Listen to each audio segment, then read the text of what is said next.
Teniendo en cuenta lo aprendido hasta ahora, de que el Señor Jesucristo es verdaderamente hombre, verdaderamente Dios, y es quien obra como mediador, ahora nos dice el Catecismo en la pregunta número 20. Entonces, o concluyamos, ¿es la salvación restaurada por Cristo a todos los hombres que perecieron en Adán? El Catecismo responde, no a todos, sino solo a aquellos que, por medio de una fe verdadera, son injertados en Él y reciben sus beneficios. La respuesta nos dice que la salvación ganada por el Señor en la cruz a través de su obra sustitutoria no se otorga a todos los seres humanos. Como pudo notar, enfaticé las palabras ganada por el Señor y otorga. ¿Pero por qué el énfasis?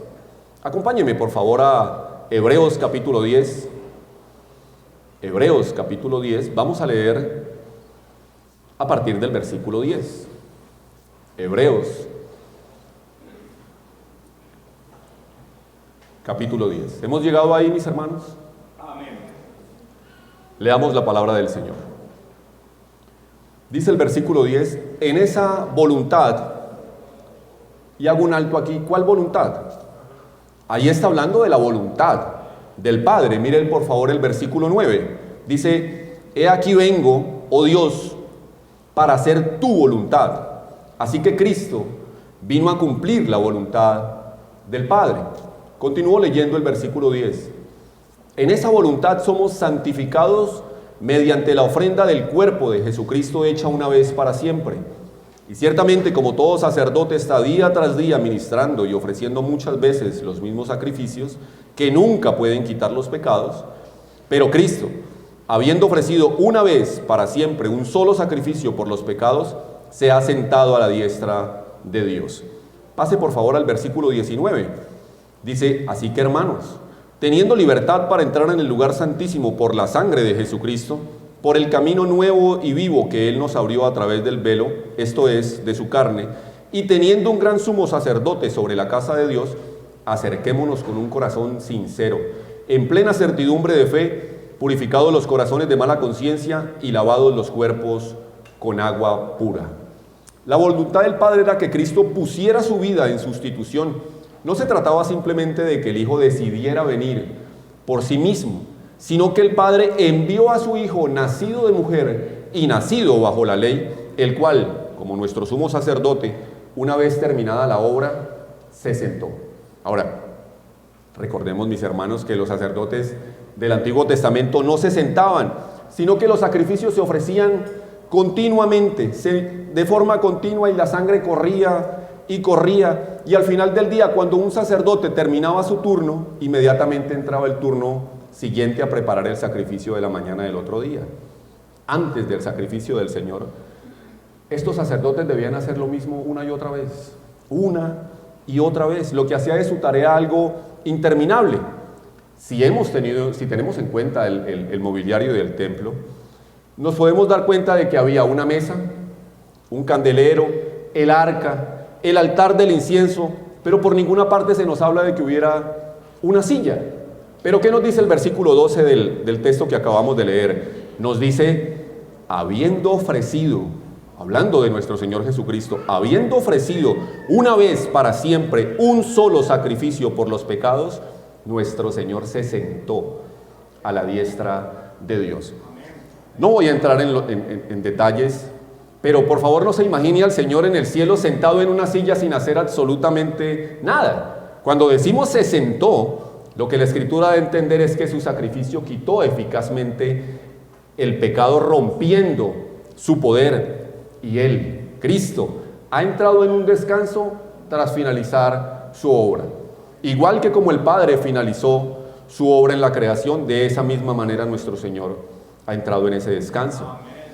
Así que Cristo ha ganado la salvación, y esta salvación, como lo expresa Martin Lloyd-Jones, ya que quiero hacer un muy pequeño paréntesis sobre el uso de algunas palabras que de ciertos hombres de Dios que de este púlpito se hace, y es que lo hacemos sencillamente porque lo que queremos decir, esa persona lo expresa mejor de lo que nosotros lo podemos hacer, o en este caso de lo que yo lo puedo hacer. Y es innegable que son palabras escogidas precisamente porque el deseo, cuando se hace la exposición, es de ser lo más claros posible. Cierro el paréntesis. Dice Lloyd Jones: debido a su naturaleza perfecta, a su obra perfecta, a su expiación, su obra en la cruz es suficiente para los pecados de todo el mundo. Esto es indiscutible, dice Lloyd Jones, pero no significa o presupone que cuando fue a la cruz iba a morir por todos. Fin de la cita. Lo que entendemos por la Escritura es que su muerte fue suficiente para quitar todos los pecados del mundo, pero aplicada únicamente a los escogidos de Dios. Acompáñeme por favor a Primera de Juan para corroborar esto con la Escritura. Primera de Juan, vamos a leer del capítulo 2, el versículo 1. Primera de Juan 2, versículo 1. Dice el apóstol Juan: hijitos míos, estas cosas os escribo para que no pequéis. Y si alguno hubiere pecado, abogado tenemos para con el Padre, a Jesucristo el justo. Es difícil no notar la expresión tan amorosa del apóstol al dirigirse a los receptores de la carta. Él les dice: hijitos. Esto nos indica que la carta fue escrita a creyentes. Juan no estaba escribiendo al mundo, Juan estaba escribiendo a cristianos. Y si continuamos en esa misma cita, podemos leer la palabra abogado. Abogado. No dice que todo el mundo tenga un abogado para con el Padre, sino únicamente los creyentes a los que Juan está escribiendo la carta. Y también nosotros, los que tenemos comunión con Dios y con su Hijo Jesucristo.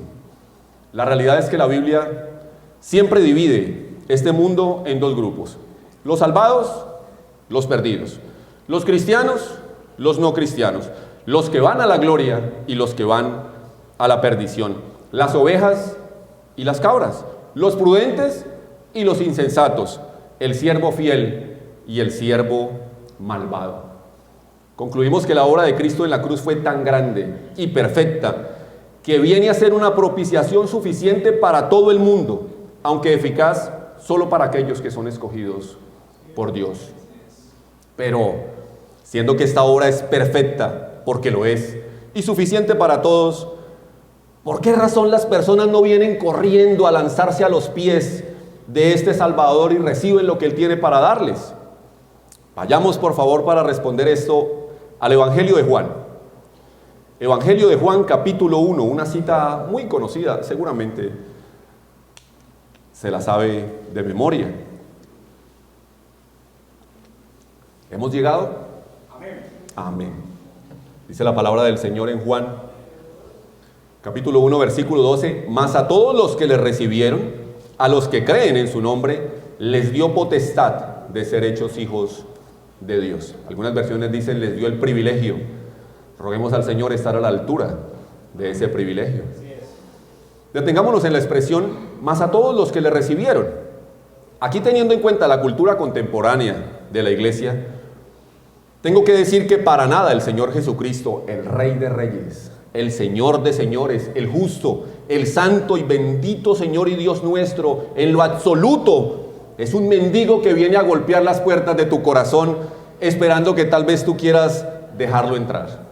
Si esto fuera así, mi hermano y amigo que está aquí esta mañana, nadie, óigase bien, nadie podría salvarse.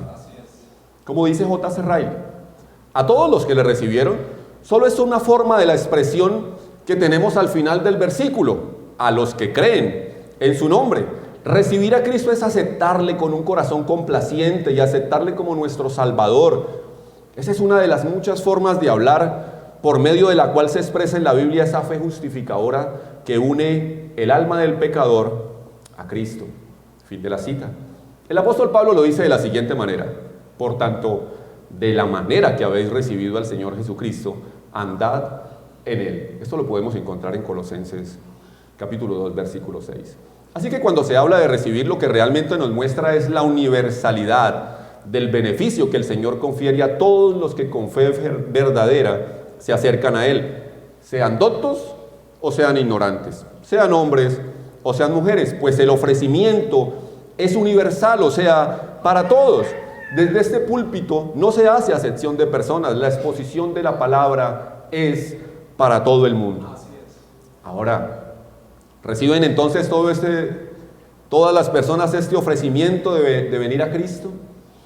Cada vez que usted expone la palabra a una persona, esa persona se llena de gozo por lo que usted está haciendo y acepta la exposición que usted está dando de la obra del Señor Jesucristo. Yo creo que todos conocemos la respuesta. La verdad que la Escritura declara es para todos, pero los hombres son expertos en poner excusas cuando lo que escuchan no se ajusta a sus propios deseos, y la verdad siempre ofenderá. El mismo Señor Jesucristo alejó más candidatos de los que ganó, rehusando siempre dar un mensaje que diera a alguien una falsa esperanza. Sus palabras siempre fueron ajustadas a las necesidades personales o las necesidades individuales, pero nunca dejaron de herir los sentimientos de autojusticia de los que le llegaban con preguntas, ni de descubrir los motivos erróneos o de advertir contra la fe falsa y el compromiso superficial. Que la verdad sea para todos no significa que todos la acepten, tampoco significa que deje de ser verdad. La verdad es aquella que hace poco más de 2000 años fue puesta a juicio y juzgada por personas que amaban la mentira, y como Pilato, muchas veces puede ocurrir que la verdad esté frente a ellos y no reconocerla. Pero un día, cuando allá se pase lista, y sí, yo pensé hacerlo como cantando el himno, pero no, cuando allá se pase lista, las excusas van a cesar y todo habrá finalizado. El apóstol Pablo nos habla en Romanos 11, vamos a Romanos 11 por favor, Romanos 11, vamos a leer el versículo 17. El apóstol nos habla en Romanos 11, 17 de aquellos que han sido injertados y hechos participantes de la raíz y de la rica savia del olivo. Lo podemos leer en el versículo 17. Y donde estos que han sido injertados están por la fe en pie. Pero ¿quiénes son estos injertados? Injertados en Cristo y que reciben sus beneficios. Permítame, le defino primero qué es un injerto. Un injerto es coger una rama, hacerle un corte y ponerla en un árbol que produce mayor fruto. Esto garantiza que el injerto adquiera las propiedades del árbol al que fue injertado y después alimentándose de los nutrientes que absorbe la raíz del árbol. Esta es la definición, sencilla. Simplemente que hay un problema con ella, y es que la rama a injertar es una rama seca, es un injerto. En un injerto como el de la definición, pues ambas partes tienen características que harán de la nueva rama más fuerte y con mayor fruto. Pero Romanos 11 es una metáfora usada por el apóstol Pablo para hablar comparando las ramas con los gentiles, o sea, con nosotros, y cómo fuimos incluidos o injertados en el reino de Dios. Pero estas ramas, personas, tienen la cualidad de estar muertas. La rama a injertar es una rama seca. En la definición que di hace un momento, la rama aporta al árbol y el árbol a la rama, pero no pasa así con nosotros. El versículo 18 de Romanos 11 dice que es Dios quien sustenta la rama injertada y no la rama al árbol. No tiene nada que aportarle, en este caso, la rama al árbol. No tenemos nada que aportarle nosotros al Señor. Si tuvieras algo que aportarle a Dios, pues sencillamente Dios no sería Dios. Un Dios que necesita de aquello que los hombres puedan darle para hacerlo mejor es un farsante. El Dios de la Biblia es merecedor de toda la gloria porque toda la obra es de Él. Él toma un muerto, toma un cadáver espiritual y le da vida. Muchos de los que estamos aquí, lo único que teníamos para aportar era nuestro pecado. No queríamos venir. Y Él nos atrajo con cuerdas de amor, nos mostró nuestra condición y nos dio lo que necesitábamos para creer. Nos dio fe, una fe que salva, una fe que pone su confianza únicamente en Cristo para salvación. Por gracia hemos entendido que Cristo no vino a llamar a justos, sino a pecadores como nosotros al arrepentimiento. Recuerda que al inicio yo le dije que cuando Cristo terminó su obra como sumo sacerdote y se sentó, y le pedí que por favor no fuera a pensar que al decir que se sentó era porque él ya no estaba haciendo nada. Pues bien, cuando ponemos nuestra confianza en Cristo para salvación, creemos que la suficiencia de su condición de Salvador reposa en esa obra perfecta que llevó a cabo una vez y para siempre cuando murió en la cruz, y una vez resucitado, por su sacerdocio inmutable es poderoso para salvar a todos los que acuden a Él y darles vida eterna. De forma muy acertada, Agustín de Hipona dijo lo siguiente: los hombres no son escogidos porque creen, todo lo contrario, son escogidos para que crean. La Escritura nos dice en Hebreos 11:6, un versículo que se expuso el domingo anterior, dice: sin fe es imposible agradar a Dios, porque es necesario que el que se acerca a Dios crea que le hay y que es galardonador de los que le buscan. Quizá la frase estoy bien y creo en Dios sean de las mentiras más utilizadas por las personas. La realidad es que todos saben que Dios es real porque nacemos sabiendo esto, pero en la medida en la que las personas crecen, ese conocimiento se empieza a opacar, se empieza a hacer a un lado. El catecismo dice que solo aquellos que se acercan a Dios con una fe verdadera, y aunque en la pregunta número 21 se tratará específicamente acerca de qué es la fe, permíteme hablarle de la fe verdadera. La fe verdadera no es una fe ciega. La fe verdadera es bien informada en las Escrituras. La fe verdadera es aquella que nosotros no estamos en condición de poseer por nuestros propios razonamientos. La fe verdadera es aquella que pone completamente su confianza en Dios y descansa en la obra del Señor Jesucristo.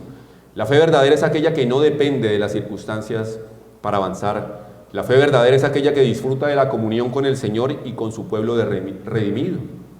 Fe verdadera es andar en luz, como Él está en luz. La fe verdadera, mi hermano, es obediente.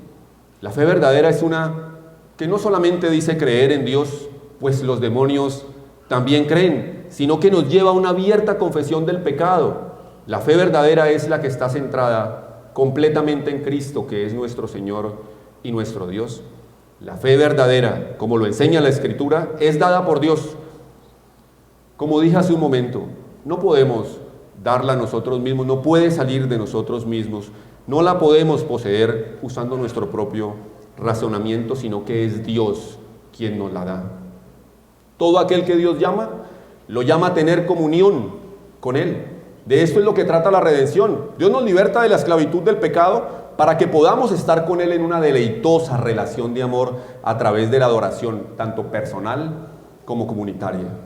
Por esta razón, la salvación restaurada por Cristo no es para todos los hombres que perecieron en Adán, sino solo aquellos que por medio de una fe verdadera son injertados en Él y reciben sus beneficios. A Él y solo a Él sea toda la gloria.